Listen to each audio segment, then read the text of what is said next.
Kedoshim to you, a statement in this week's parsha which is unique in so many different ways. Firstly, the statement Kedoshim to you, encouraging us, commanding us to attain Kedusha, attain sanctity, is something which is difficult to define, difficult to exactly understand how and in what way we should go about it.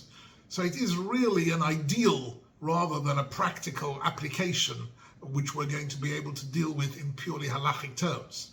Now, according to the Mefarshim, this statement, Kedoshim to you, is both an instruction to follow a certain path in life that leads to greater levels of Kedusha, of sanctity in one's life, but it's also a havtacha.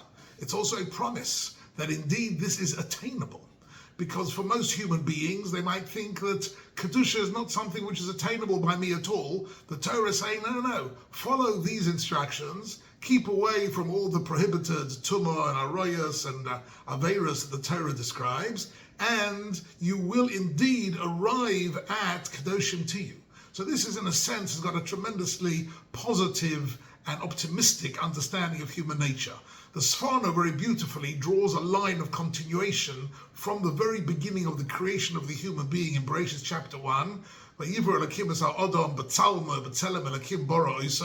That man was created in God's image. And what does that mean? That means that within every man and woman there is a spark of something eternal and something spiritual, and that had been lying, so to speak, dormant for 2,500 years until this point. And now HaKadosh Baruch Hu says, now that you've come out of Mitzrayim and you've gone through Sfiras Ha'omer and you've gone through the whole learning process and you've done tshuva on the ego and you've received the Torah, now Kedoshim to you. Now you are able to actually realize that great promise of becoming Mamleches Kohanim B'Goy Kodesh.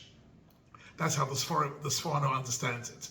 However, I'd like to just focus on what is probably the most famous and beautiful statement in this week's parsha, most famous mitzvah, and that is V'ahavta l'reacha kamocha, to love every other member of Klal Yisrael as you would love yourself.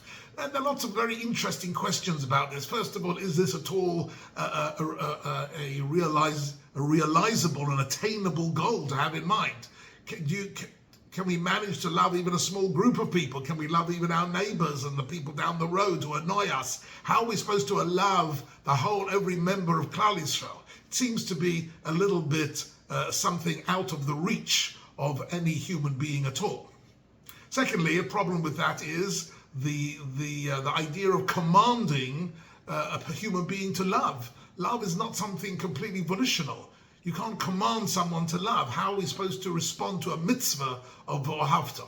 So all these things are really very thought-provoking, and I'll be looking at them a little bit. But I first want to share with you a very interesting little anecdote in my own life, going back many, many years when I was sitting in London University studying philosophy, and we had a few big lectures given by one of the prominent philosopher professors, and he was speaking about moral principles over the ages in different cultures. And at one point in his lecture he said, and as it says in the New Testament, you should love your neighbor like yourself. So I was sitting there with my big black yarmulke on, and I put my hand up and I said, wait a minute, it's in the Old Testament.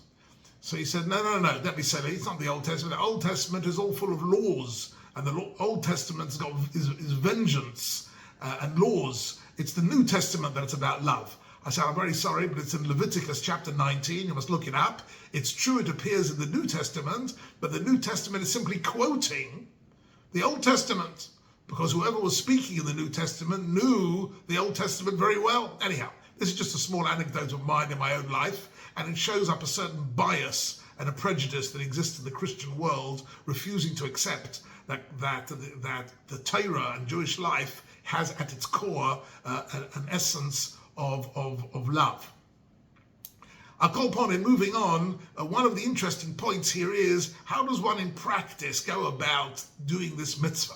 So here we have a very interesting analysis of a particular detail in this pasuk, which you find also in Shamshon Afol Hirsch, also in the Chizkuni and in other Mefarshim, that it doesn't say V'ahavta es reacha, it says V'ahavta le reacha. So what's the difference there?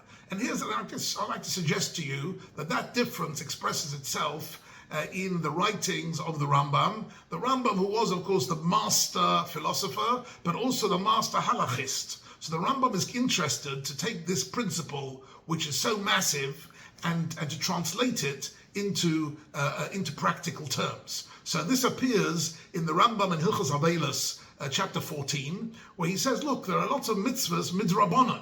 There are mitzvahs to visit the sick, bikocholim, and visiting shiva visits, nichum avelim, and going on levayas, and all of the Chevra Kadisha, and Misameach Chosen Makala. There are lots of activities which Chazal defined as what he calls Gemilus Chasodim Shebegufo, acts of chesed which demand your own personal involvement, rather than just giving a donation of money or a food. This requires your presence. So all these things are Gemilus Chasodim Shebegufo, and the Rambam says it doesn't say anywhere in the Torah. It doesn't say in the Torah anywhere to be Misameach Chosen Makala, or to visit the sick, or to pay a shiva visit. So he says these are all mitzvahs to Rabbanon. So it's true. So he says something very beautiful, and this is the classic lumdus of the Rambam. He differentiates very often between the chiyuv ha-mitzvah and the kiyum ha-mitzvah. In other words, the obligation to do the mitzvah often comes in one format, but the mitzvah you end up actually fulfilling comes from somewhere else. And this actually needs a little bit of concentration when you're learning the Rambam, but this is a beautiful example of it, where he says, actually, all these mitzvahs, visiting the sick, of course, the chiyuv is a drabanan. The chiyuv comes from the chachamim. But when you do it, the mitzvah that you're fulfilling is the mitzvah of v'ahavta l'reacha kamecha. That's the mitzvah you're doing. Every time you engage in a mitzvah of chesed, you give somebody some good advice, you give somebody an encouragement, you cheer up somebody who is depressed, you're mesameach chosen v'kala, all these different things, these activities, gemilus chasodim shebegufo, are all v'ahavta l'reacha kamecha. And I think partly his interpretation is built on the this observation that I mentioned earlier, that l'reacha means you can't love the person for who he is, because he might be a very annoying person. He might be somebody who you don't get on with very well. But l'reacha means pay attention to his circumstances. And maybe you can help him in certain ways and do for him the sort of things that you would like people to do for you under similar circumstances. And that's l'reacha, that the ahava is to the other person.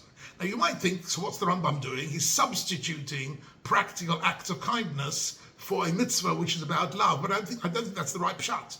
Again, you have to drill down a bit deeper, and you have to understand what the Rambam is using a principle often mentioned, which is acharei ha'pu'ulos nimshachim ha'levovos, which means a person's leiv, a person's emotions are influenced by his activities. If you consistently act in a certain way, that will generate within a person those feelings. In other words, the Rambam says, of course there's a mitzvah for hafta l'reacha kamocha, and the goal is actually ahava, but the way to get to ahava, the roadmap to ahava, is through acts of chesed. And that is a very beautiful understanding of the value of this particular pasuk.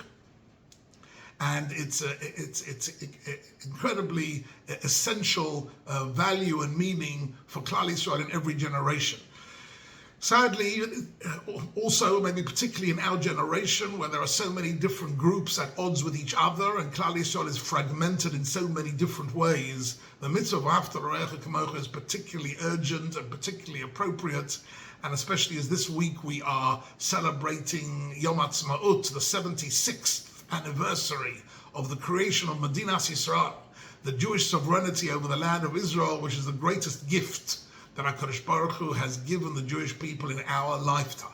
Hayinu kecholmim, Shuv Hashem es Shiv Atzion, Hayinu kecholmim, things that were really only a dream, almost a fantasy for thousands of years of our ancestors. We have access to Eretz Yisrael, we can connect to Eretz Yisrael, we can do mitzvahs and learn Torah in Eretz Yisrael, we can build up the land, and all that is something which we celebrate all year round, but particularly when we come to Yom Ha'atzmaut, the 5th of Iyar, that this is something which is on our mind. But if we're going to celebrate it properly, we have to also factor in for Haftar L'Reacha Kamocha, the absolutely vital imperative of Klal Yisrael coming together with greater ahava, with greater acts of chesed. And the truth is, we have seen that in the last 7 months of the difficult times Klal Yisrael have had. There's been an outpouring of love, of help, and of donations and of volunteering and of assistance between groups of people who previously weren't talking to each other.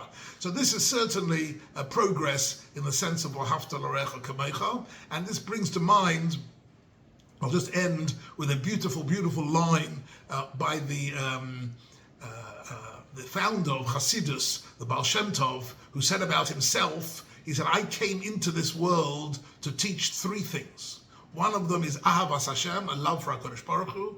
The other is Ahavas Yisrael, a love for the Jewish people, for every member of the Jewish people. And the third thing is Ahavas HaTorah, Mo Ohavti Seirosecha, a love of the Torah, Kehem Chayenu, Berech Yameinu. So these three loves, says the Hashem Tov, that's it. Everything else that I've ever said and done in my whole life is just really a commentary on these three loves. So these three loves are what really hold Klal Yisrael together. They are at the core of everything the Klal Yisrael stand for, and that's what it means in the first Rashi in the Parsha, Sherov Gufei HaTorah Teluyim Bei. That the Gufei HaTorah, everything essential in the Torah, in some way derives and is reinforced by this mitzvah of V'ahavta l'recha kamecha, and we should be zeicha indeed to practice this mitzvah fully and to raise the level of ahava among Klal Yisrael significantly. V'chein yirotz.